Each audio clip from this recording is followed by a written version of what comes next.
I'm Terry Hicks. I am the director of the Business Entrepreneurship Center.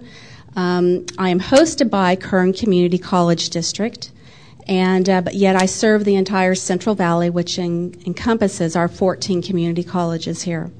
So here we go real quick with this, and then I'm going to turn it over to Glenn Roberts with the U.S. Commerce Department, and then we will hear what's happening in the oil and gas industry in Singapore. Thank you for being here. Today's event is accumulation of different resources coming together, especially from our overseas posts and my colleague Julianne Hennessy. She's a director of our West LA office, and I'm just going to do some introductions here. And we have, of course, our specialist from Singapore. We refer to him as CYK. And it seems to be, we like to go, I personally like names, but and whatever works. But more importantly, our local partner here, the Business Entrepreneurship Center, has really come to us and asked to help collaborate and get information out to the community to help businesses grow. And in doing so, we were able to go ahead and provide these services today. So we have quite a few offices overseas. You've heard that we've brought to you today several offices, Singapore, West LA, and here in the Central Valley I have the offices of Bakersfield and Fresno. Okay. And our agency provides a lot of different resources. We can bring together partners. We can bring together information, market research, market intelligence, and all sorts of various services. However, if you know, you can work directly with the post and you can work directly with us. However, we can get the services and information to you so you folks can make an intelligent business decision to move forward into a global marketplace is what we're here for. Okay. We have a methodology to help out. This diagram behind me is something I use on a regular basis. So we begin with an assessment, and hopefully we take you to the part where you're implementing your strategy so we can start the exporting process. Here are some of the types of services we use. Now, I spend most of my time right here with trade counseling. I spend probably about 85% of my time just counseling clients. It's the experience of all of our colleagues that we bring together, and if I don't have the information, I can contact my colleague like Cynthia Torres, who's the energy team leader, and say, who has the resources to help me out with a very specific oil and gas question? So these are the types of resources we're bringing. Business matchmaking is a wonderful service that we do, and I think it's one of the most focused and direct approaches of doing business globally. You're going to hear some of the legal and regulatory environment in Singapore from our colleague CYK today. So I'll kind of go over that. Documentation is something that somehow I specialize in, and yesterday I was just tasked with trying to find a new document for goods that are not classified as hazardous, but it goes through another step, and trust me, I haven't heard about it, so I don't know if they're asking the right language, because I used to be hazmat certified, and so now I'm trying to find out, where's this document coming from? I've been out of it for about 10 years, so this is something, the documentation that's required to import your products or services into another foreign country. Sometimes we can help you find the right documents to make sure that you're legal with all the customs agents. We help out all sorts of different types of companies, engineering firms, firms that are supplying services, and this is just one of the examples that we have. I think one of the most important things, if you have a website and you got people that are hitting your website and they're asking you for quotations, and you don't know anything about the country that they're inquiring from, one of the best reports that you can get from our library is the Country Commercial Guide. And here, I probably have Singapore's up there. Did I do good? Did I get it right? Okay. Oh, good. And then another service that I think that the commercial service delivers quite well is what we call an international company profile. It's a background report on who your potential partner is. And it kind of helps you make a better business decision if you know what type of market share they have, what type of market reputation, and so on and so forth. So it's like a Dun & Bradstreet and a little bit more to it. So not too bad of a service. The trade compliance, we have another division within the International Trade Administration that can help out with market access and compliance. And so when we get into detailed regulatory issues, we can certainly bring those to the table for you. And all it starts initiating with calls to myself and to my colleagues here. We have, and we promote various events and trade missions and trade shows. Recently, I conducted a trade mission to Turkey for renewable energy and energy efficiencies, and it just took place in December. Took a while to recruit and to go through the whole process, but the mission was a success, and looks like we got quite a bit of business out of it. So it looks like we did really well for our companies here, and especially for Turkey. Turkey's economy is growing, so it's a good place to go into. Here's some of the events that are coming up real soon out of my office. This is just my office, and we have like 105 offices throughout the United States, so we all have various events going on at certain times, so get involved. The World Ag Expo is about 2 weeks from now, and it's one of the world's largest agricultural shows, so it's a good place for us to work. Yes, that's my job.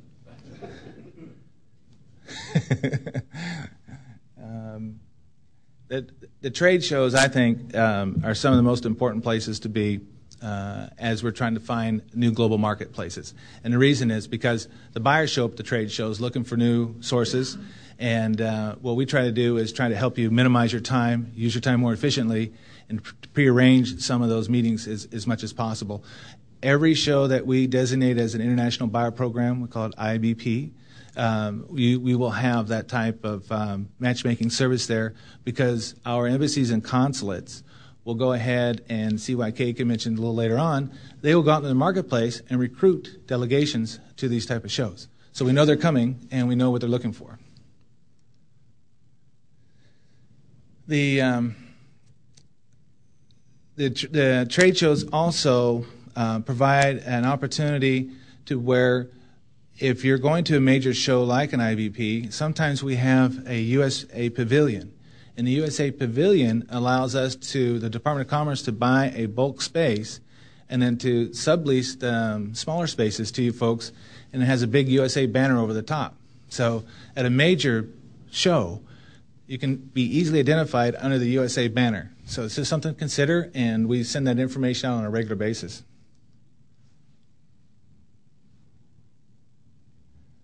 Just recently, yesterday, it looks like we've overcome a pistachio grower with our help with our other agency or another department of agriculture, the Foreign Agricultural Service.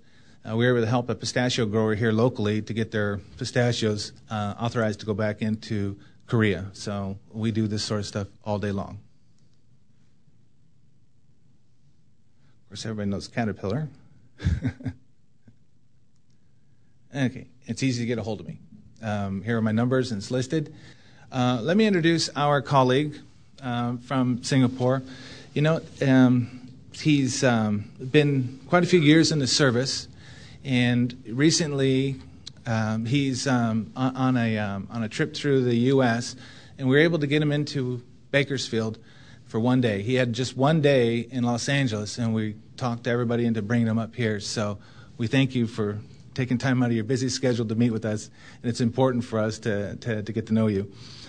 But he also has a substantial background in environmental work, energy work, building, construction, and we do have an architect that just showed up. So, and so we do have quite a bit of expertise with this gentleman here. CYK, why don't you come on up and begin your presentation? And thank you very much. Okay, good afternoon, everyone. My name is CYK, and I'm from Singapore. I'm here in LA for 2 days, and actually it's my first time back to LA since 1998. So it's been a long time since I've been here, and definitely it's my first time to Bakersfield. It's a lot different from Singapore.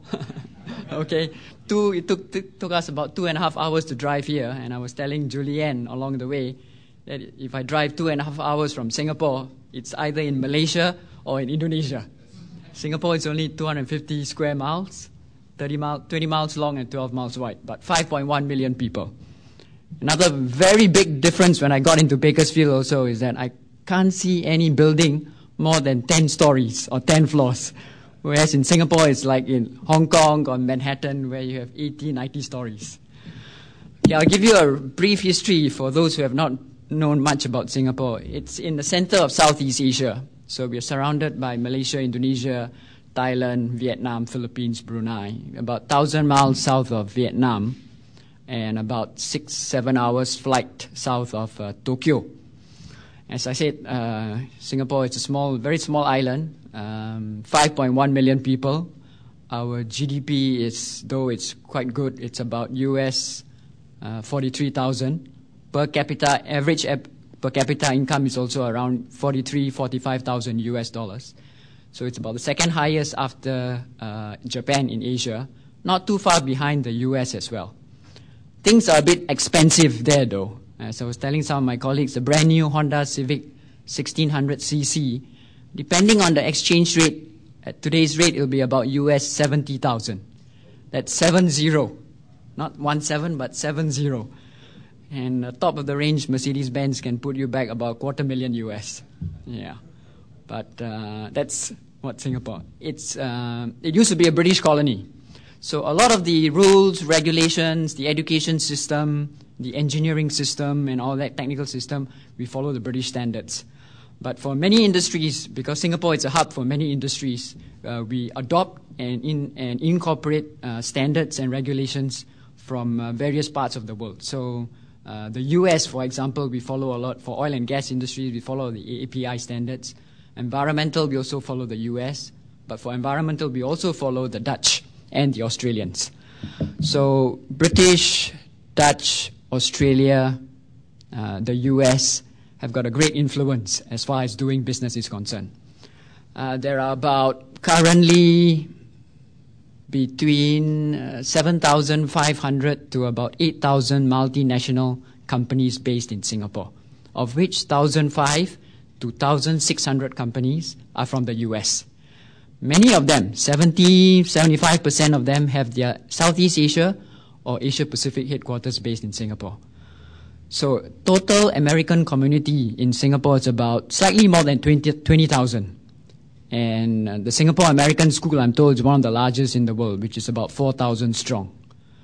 So it's quite a large American community there. It's, I think, the third largest expat community after the Japanese and the Brits. So it's a lot of, as I said, a hub for many industry sectors, a hub for doing many things, mainly for Southeast Asia. We still do get companies, foreign companies from all over the world coming to invest in Singapore. As of 2010, the foreign direct investment in Singapore accumulated is about slightly more than 105 billion US. And, oh, sorry, from the US alone, it's around 106 billion US. And you might find this very interesting. The FDI that the US has invested in Singapore is more than what the US has invested in China and India combined. Okay, a lot of people don't know this. And Singapore is also the 11th largest export trading market for the US, and the 13th largest trading partner also for the US. In fact, sometime this month, today is February the 1st, yes, today is February the 1st, sometime next week actually, we have 3 government ministers, one for education, one for the foreign affairs minister, and one the trade minister, and the defense minister are actually coming to Singapore to enhance, to Washington DC. They are coming to enhance the bilateral relationship between US and Singapore. So I think that's a good sign. Many US companies like this, all the big Fortune 500 ones are there. We have also, of course, many small, medium, and medium enterprises as well. So Singapore got its independence from Britain in 1965, and it has slowly moved up the economic developmental scale. So we went from low-cost factories, like PCBs and all that, and now today we are looking at knowledge-based technologies, knowledge-based innovation, and that sort of economies. So we have many R&D centers over there. So people like Motorola, Halliburton, and all that, all have their innovation and R&D centers in the US, in Singapore. What makes Singapore one of a good attraction to set up your business or to use Singapore as a platform for the region? I think one is ease of doing business, low corruption. Doesn't mean no corruption, it's a low corruption. It's safe, very little crime, intellectual property, and also the fifth one I think it's very important is that Singapore and the US has signed a free trade agreement, and that has been in force since the beginning of 2005. I've been with the commercial service actually since that time, so it's about coming to 7 years already. And prior to that, I was with USAID, Agency for International Development, for 7 years. I came from the private sector, so my background is engineering. Got an undergrad degree in mechanical engineering, a master's degree in robotics, but I don't practice it anymore. I've worked in the building construction industry. I worked in the energy environment industry, and that includes 2 years in Switzerland as well. Worked in the automation robotics industry as well. So because of my background and my knowledge of the industry sectors, some of the major industry sectors that I cover on behalf of the commercial service for Singapore are manufacturing, oil and gas, petrochemicals, energy power, that includes the clean energy, renewable energy, education, and tourism. So they are quite heavy, especially the first few that I mentioned. So today I will concentrate more, of course, on the oil and gas sector. Now for the oil and gas sector in Singapore and in Southeast Asia, so I'll touch not only on Singapore but a bit on the other countries as well, like Indonesia, Vietnam, Thailand, Brunei, and the Philippines. It's mainly offshore there. Only I think Indonesia, I've got both land deposit, oil and gas deposits as well as offshore. As far as the other countries are concerned, like Singapore, Malaysia, Thailand, Vietnam, Philippines a bit, and Brunei, are usually offshore. That means on the sea and all in the sea. All of them, except for Singapore, have got national oil companies. So Malaysia, we have Petronas. Indonesia, Pertamina. Vietnam, you have Petroviet. Brunei, of course, we have Brunei Shell. It's a bit unique there because there's only one refinery there. It's Shell, which owns 49%, and the Sultan of Brunei, which owns 51%. So he's the biggest decision maker. As far as Singapore is concerned, we are the third largest refining center in the world after Houston and Rotterdam.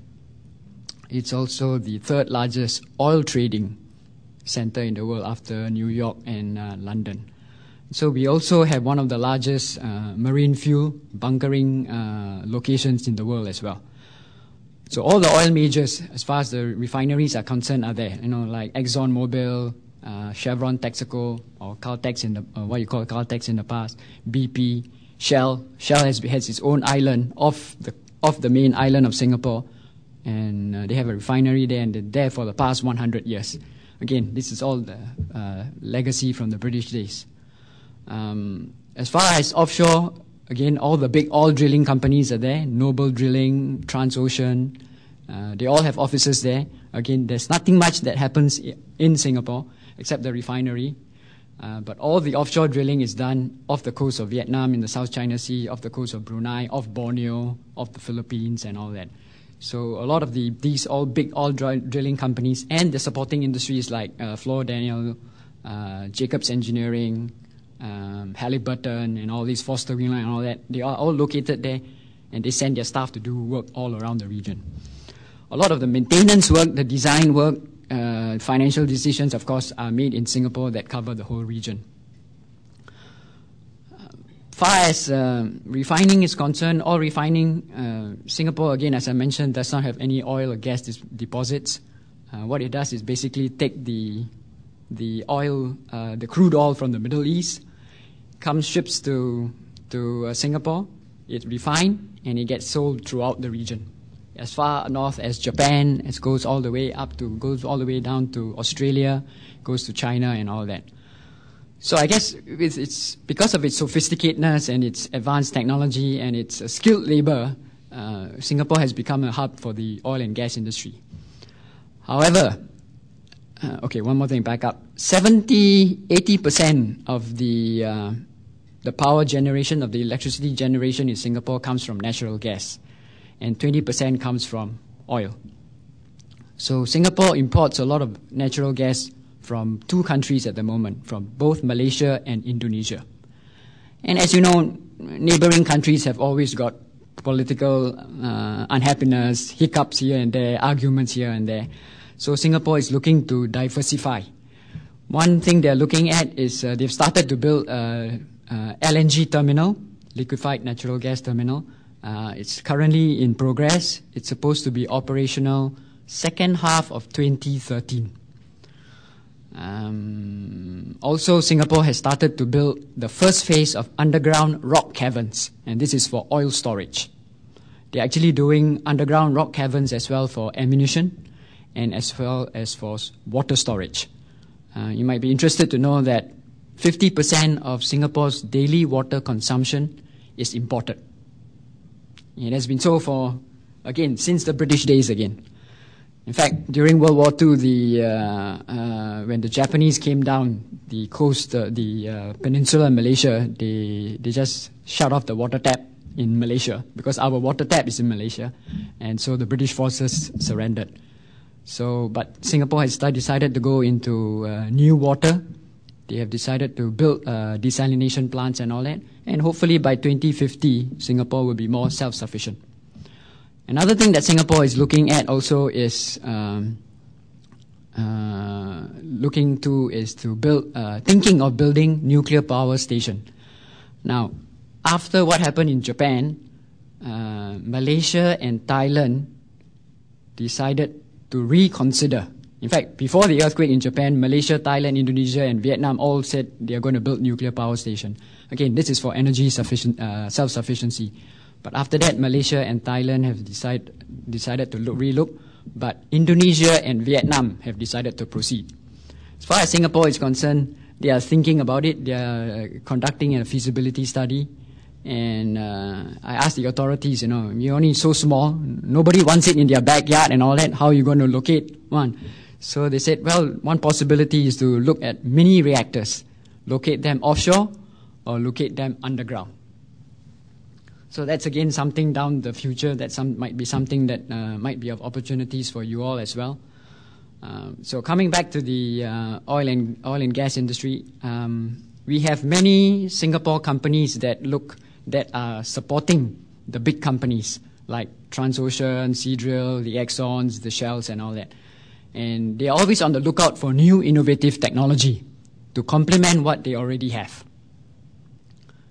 They do a lot of servicing, they do a lot of maintenance, they do a lot of repair work and all that, and they support all these big multinationals. So they do visit some of the big oil and gas trade shows around the world. And of course, the most biggest and most popular, most famous one would be OTC in Houston. So every year, we have about 80 to 100 Singaporeans who actually come to visit OTC in Houston. So I think this is one of the biggest delegations that we have to attend trade shows, international trade shows outside of Singapore. For oil and gas trade show in Singapore and in the region, the one that is of interest to maybe you all would be offshore Southeast Asia. It's modeled after OTC. It's a lot smaller, of course, but it attracts visitors from all over Southeast Asia and sometimes as far as the Middle East, Australia, and from China as well.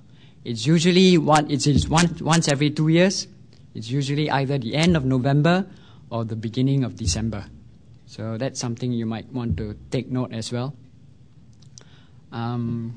So the kinds of equipment, let me just read through. The kinds of oil and gas equipment that would be of potential and market opportunities in Singapore would include engineering firms, construction, contracting services, project consultancies, drilling contractors involved in all these areas, pipeline technology, including pumps, valves, compressors.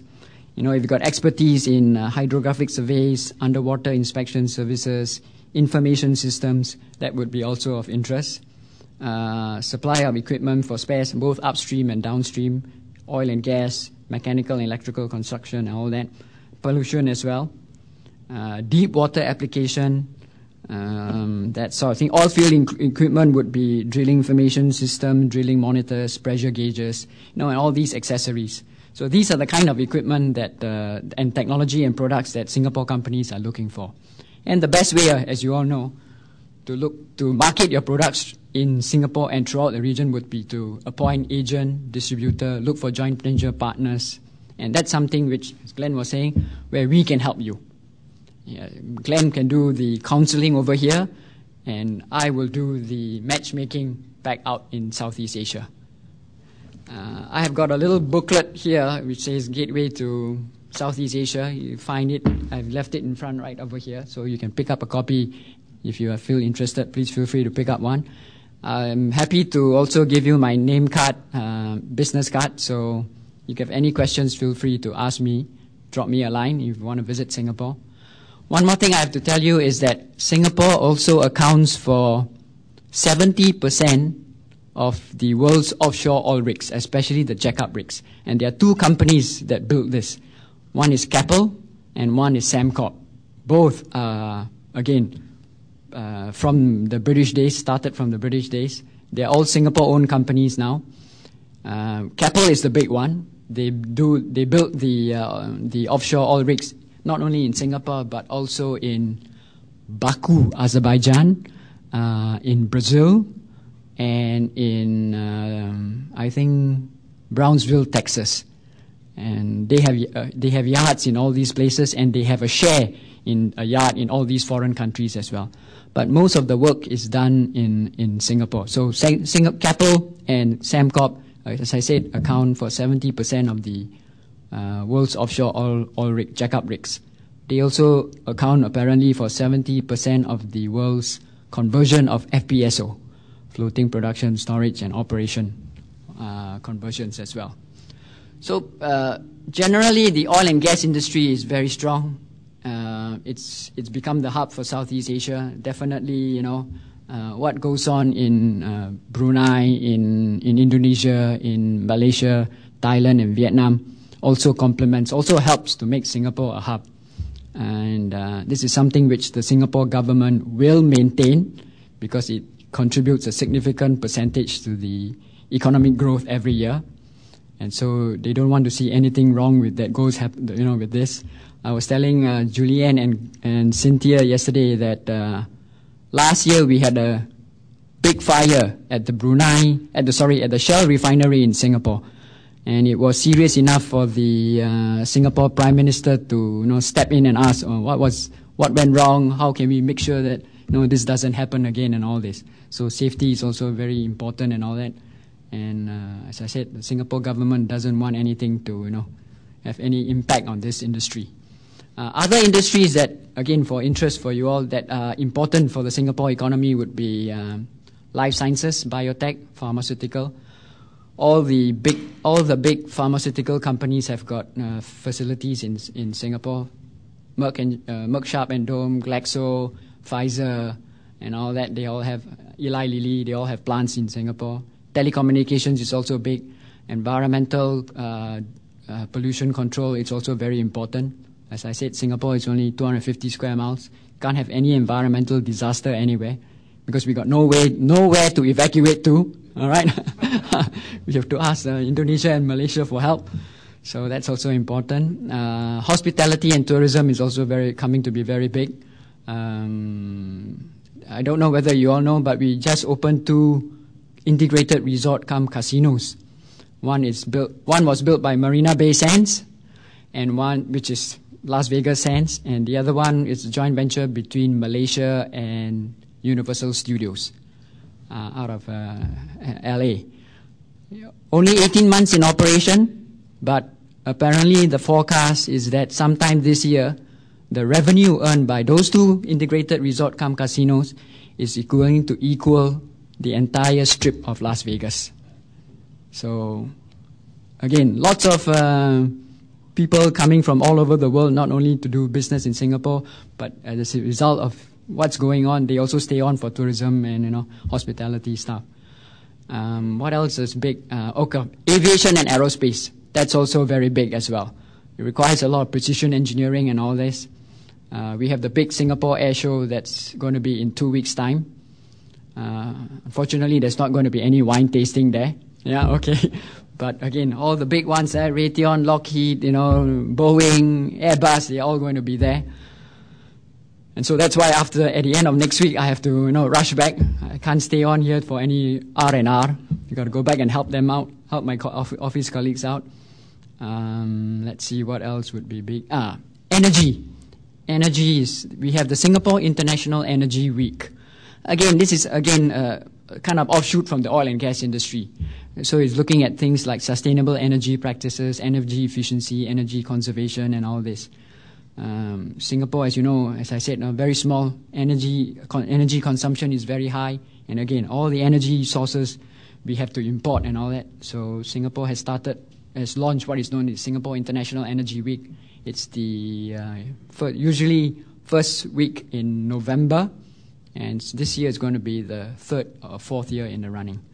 So this gives you a spectrum and a brief landscape of what's going on in Singapore. What are the major sectors there? What is Singapore government focusing on? And again, like the US, we also face a lot of problems. We can't find enough skilled labor to do the work. A lot of Singaporeans also migrate for the building construction industry. Can't find Singaporeans who want to work under the hot sun. So a lot of construction workers we have to import from Bangladesh and all that. But the technical managers, the technical foremen, the supervisors, the engineers, they are all still Singaporeans. We also have what is known as structural unemployment. So something like what you face in the US, you cannot find people with the right skills for the jobs that we have of today. But again, despite what the financial crisis 2 or 3 years ago, Singapore government actually doled out money to Singapore small medium enterprises for 2 things. 1, to make sure they keep their staff rather than retrench them, and 2, dole out money to help them to reskill or send them for upgrading of their skills, so that they can fit into today's kind of jobs and all that. Some of the jobs, as a result of the financial crisis, gone. You will not come back. So that's where the upgrading comes in. We also face an aging population, fastest aging country in Asia after Japan. Singapore's birth rate is only 1.2, so that's very low. But hopefully, this is the year of the dragon, so more babies will be born, especially for Chinese culture and all that. Yeah. Generally, it's the case, year of dragon, we find more babies being born. But again, because it's only 1.2, the birth rate, we have no choice but to import foreign talent to come in. So those with skill, those with a degree and all that, Singapore government is very happy to give them straight away permanent residence, after 1 year and to work. So we have a lot of expats who are actually sent overseas, sent from foreign countries to work in Singapore. After 3 to 5 years, when it's time to go home, they actually remain behind. They apply for PR and all that. So they have the expertise and, professional skill and all that. So they stay on. So also all this helps for Singapore's GDP, economic growth and all that. So again, to sum up, Singapore is a global hub. It's a regional hub for Southeast Asia. It basically serves Malaysia, Indonesia, Thailand, Vietnam, Brunei, and the Philippines. It's ease of doing business. English is the first language. Intellectual property is enforced and all that. And so I'll be happy to answer any questions that you may have. Thank you.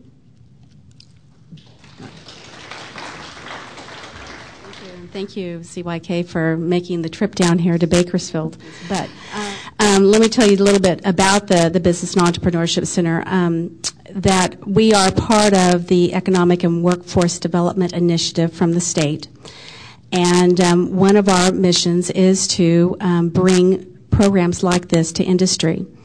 So thank you very much, Glenn. We have done a great deal of work in the ag industry with Glenn as well, and doing some other matchmaking. And CYK had mentioned about a wine matchmaking event, and that is one of our next events that the BEC is hosting with our sister BEC over at Cuesta College, and that's going to be in February. So we will continue to provide these types of partnerships and information to our target industry, oil and gas being one of them here for the BEC. Another thing that we focus on is workforce development, and it's real important that we know what our industry demands are, so that way our curriculum programs and our community colleges are staying on pace with what the workforce needs are. And we currently do have a study going on in regards to business services. In other words, our accountants, our CPAs, our international marketing. And so don't be surprised when I call you within the next 3 days as a business owner to see if I can get some input from you on what type of workforce needs you might be needing here within the next 4 years in regards to those business services. Another area that we focus on is with youth entrepreneurship. And last year, the BEC here in Kern County, we had an opportunity to introduce the concept of entrepreneurship and starting their own business to over 5,000 high school and community college students throughout the Central Valley. We have many wonderful success stories out of that program. I'm not going to bore you with them, but they are all on my website. We try to keep the website up to date, informative with what events are coming down. Your input back to me, being in the oil and gas industry, is very valuable in the types of programs that you would like to bring. We work very closely with our federal, our state, and our local agencies to bring these types of programs to you.